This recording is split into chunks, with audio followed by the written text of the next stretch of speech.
one of my favorite personas that you have is, I don't even know what the right words are for it. I want to call it ditzy, but it's not ditzy. The little lady persona. Yes. Yeah. You're like a little lady. I'm a little lady persona. Yeah, but it's like, it's unassuming and it's not flashy and it's not attention grabbing. Like, you use this all the time. You are a brilliant, intelligent, You're very sweet. well-informed. I'm being honest. You are an awesome person who is also a female. So therefore you are an awesome female. And most of the people who meet you have no idea.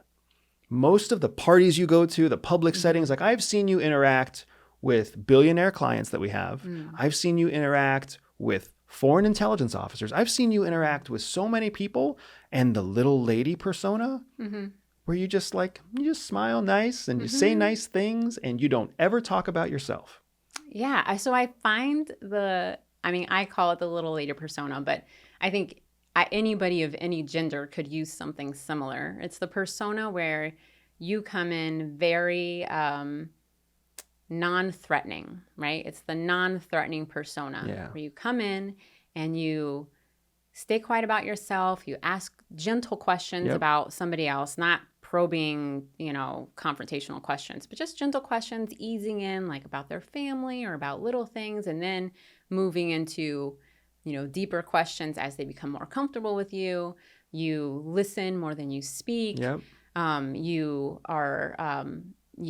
behave a bit deferential to the other person, because especially when you're meeting somebody for the first time, you don't, even if the other person says something that you disagree with, you don't want to go head to head with them. I mean, when I'm in this persona, when I'm working it like this. Which is often. This is like your go-to public persona. Right. You're getting to know that person, right? Your information, data gathering about that person. So you don't want to be like, you think poodles are the best dog? I totally disagree. Yeah. You absolutely don't want to do that. So you defer to them and be like, oh yeah, I can see your point there. Tell me more, right? So you're a bit deferential. You don't argue right away. But doesn't this go against all of your upbringing in feminism? It doesn't. Because so you're supposed to be a person that stands on your own 2 feet. You're supposed to be equal, head to head with anybody that you meet. So why would you act deferential? Why would you act like the little lady? Because Wouldn't you want to show a little bit of threatening behavior just so that they know that you're equal? I want them in those scenarios, because I don't use it all the time. In those scenarios, I want them to open up to me. And that is how I have found, for me personally, that works. I want somebody to feel open and comfortable with me in those scenarios.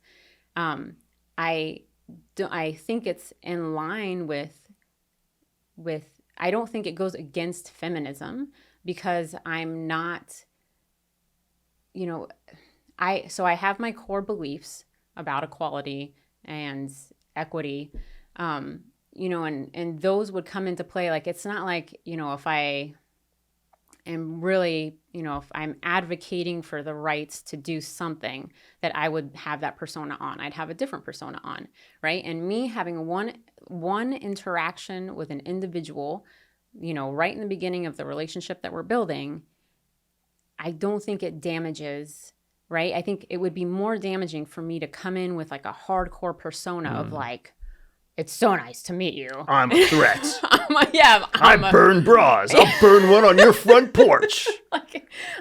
I'm not going to tap you on the shoulder. I'm going to stomp on your foot, right? I just think in the agency teaches us this, right? I mean, oh my gosh, some of the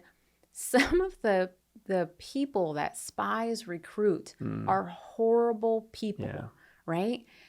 Like, they're people that do heinous things, but you have to develop a relationship with them, right? To influence, to gather intelligence. Like, you have to do it. And if you came in as a threat, if you came in as a ball buster, those heinous people are hypersensitive to anybody who could potentially unmask them for what they are. So you have to appear quiet, and you have to appear deferential. If you want a heinous person to demonstrate their true heinous tendencies, because they don't show that side of their life unless they're very confident the person they're talking to is like submissive to them. Right. And the great thing about a persona is it's something you put on and take off, right? So you're not going in there as Andy, and Andy has to start believing in these horrible things to make friends, right? Like Andy's not going in there. Andy's persona named Bob is going in there, right? So then when you get home, you remove that. No offense to all the Bobs out there. Yes. But, you know, I mean, we have had friends who have worked, you know, deep undercover in law enforcement at the agency. And that's what they do. They put on a persona before they go out into the field. And then when they come home, they take off the persona. And some of them who are really deep undercover, you know, they live in that persona for a long time. And it takes them days to put it on and take it off, right? Your average person can have more minor personas that they use in different situations. So there are two stories that come to my mind, right? So the first is the fact that what you're talking about is a lesson that we learned at the agency called being the dumbest person in the room, which is an idea that you're not a dumb person. Right. You just want all the other people in the room to think of you as the dumbest person in the room. To underestimate you. To underestimate you, exactly. Because if they underestimate you at the beginning, then the probability is they will always underestimate you until the end, because they'll always be double checking anything they suspect against their first impression to be like, oh, maybe that person's smarter than I once thought. Probably not, right? And, oh, maybe that person knows more than what I thought. Probably not. Like they will forever underestimate you. So that's a huge advantage. Is if you can get people to underestimate you at the beginning, you can basically count on them continuing to underestimate you for the entirety of your relationship. But I also think that being underestimated is something, if you choose to, you can turn around. For sure. Right. Right. And that's I think where your point is really powerful. You're underestimated at the beginning, essentially so that you can slot yourself in to being in a relationship with a person of interest, whether that's an intelligence target or some other target, because you will be able to go along with them without ever threatening them. So even as you assert your knowledge and you assert your power and you assert your leverage more and more, they still don't see you as a threat, even though you are becoming a genuine threat, right? Like in any spy relationship, there's a handler and an asset. Right. The handler handles the asset. Like the handler is a huge threat, but the asset continues to believe that they're the one in control when they're not. Right. That's how compromised they are. They don't even realize it, right? So it's really interesting that you're exactly right. It's this idea of coming in your persona, the little lady. People are like, forever, they assume, well, Jihi's just a little lady. Jihi is just, she's kind and she's sweet, but she's, you know, she doesn't know much and she doesn't talk much. And that's exactly what I like. And then by the time you're in like total control of the relationship, they still love you. And that's the thing that's so fascinating to me, is that people love you forever. Like you have friends that you've had since like high school. I have yet to meet a single person who has ever said anything bad about you. I mean, a solid 60% of the people who meet me have something bad to say about me. Really? Oh my gosh, yeah. They have something to criticize. They have something, I'm arrogant, I'm rude, I talk too much, like, and they're not wrong. But my little Andy persona, or my little man persona. I don't know if you have a little man persona. Exactly. It's hard, right? I can do the dumbest guy in the room thing for sure, but it always, like, it just doesn't have the resilience that your persona does. And it's really been fascinating to me, because it must be something that you come by naturally. And it's fascinating that you have such a natural relationship with this persona while also being raised in a feminist household. Well, I think that... Because, I'm sorry to interrupt you one more time, why people don't like me. Because you are also female.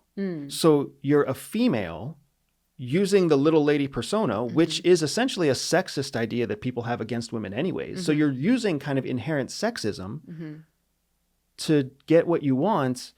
I mean, do you see why I call you brilliant? Do you see why I put a ring on your finger? Because it's pretty badass. Oh, well, I'm so glad to know that. So one, I think, so a couple things. One, I think that, you know, that personas really, you know, it's going to be difficult to create a persona if you don't have any of the attributes of that persona, right? Any of the characteristics. Like your persona, it's like when you're playing D&D and you pick your character, right? Like D&D, Dungeons and Dragons. Sorry, Dungeons and Dragons. You know, and you pick your character. Not everybody knows what it's like to play Sorry. D&D. Sorry.